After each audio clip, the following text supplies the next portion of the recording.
কর্ম কী জিনিস আমি সেটা বুঝি না।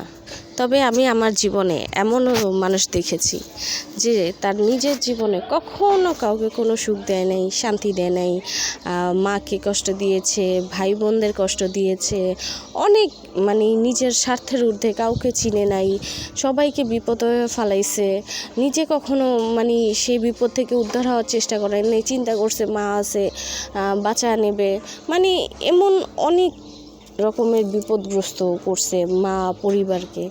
অথচ তাকে আমি দেখেছি সবসময় সুখে থাকতে, আর তিনি সবসময় বিপদ থেকে বেঁচে থাকতো।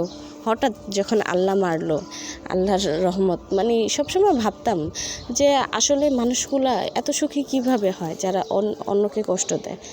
হঠাৎ করে দেখলাম যে আল্লাহ এমনভাবে মারলো যে এখন সে বিছানা থেকে উঠতে পারে না।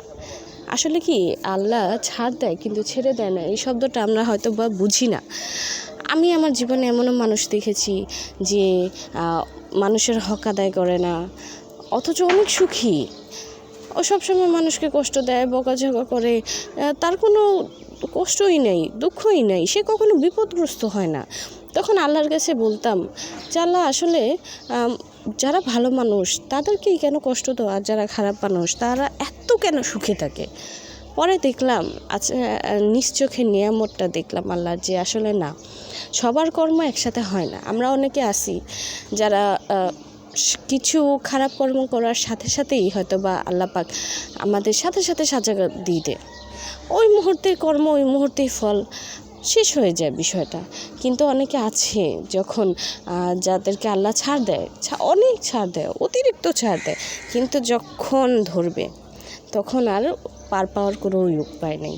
তো আমরা যারা অহংকার করি যে না, হাজার কিছু যা কষ্ট দেই, দুঃখ দেই, যাই করি না কেন আল্লাহ তো আমার সাথেই আছে, না, নিজের কর্মের দিকে তাকাতে হবে। যখন আল্লাহ ধরবে না, ওই জিনিসটা না সহ্য করা যায় না। না, আসলে আল্লাহর মায়ের দুনিয়ার বাইরে এই কথাটাও আছে। আমি এমনও মানুষ দেখেছি সবসময় অহংকার করেছে যে না, আল্লাহ আমাকে কিছুই করে না, তার আমি শ্রেষ্ঠ। কিন্তু যখন আল্লাহ তাকে মার কষ্টে ফেলেছে তখন তিনি বিছানা থেকে উঠতে পারে না, স্মৃতিশক্তি হারিয়ে ফেলেছে, জ্ঞান হারিয়ে ফেলেছে।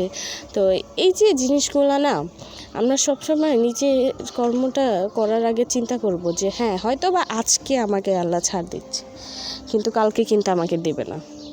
হয়তো কয়েক বছর আমাকে আল্লাহ অনেক সুখ দিবে, কিন্তু বছর শেষ হয়ে গেলে কি হবে?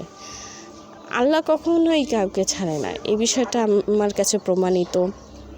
অনেক প্রশ্নের উত্তর পেয়েছি যে না, আসলে আমরা যেটা ভাবি যে মানুষ অপকর্ম করেই যাচ্ছে কিন্তু কোনো সাজাগ্রস্ত হচ্ছে না, তখন বিষয়টা অনেক খারাপ লাগে যে না, আমরা চোখের সামনে দেখছি একটা মানুষ অত্যাচার করতেছে, কিন্তু সে কিভাবে এত সুখী?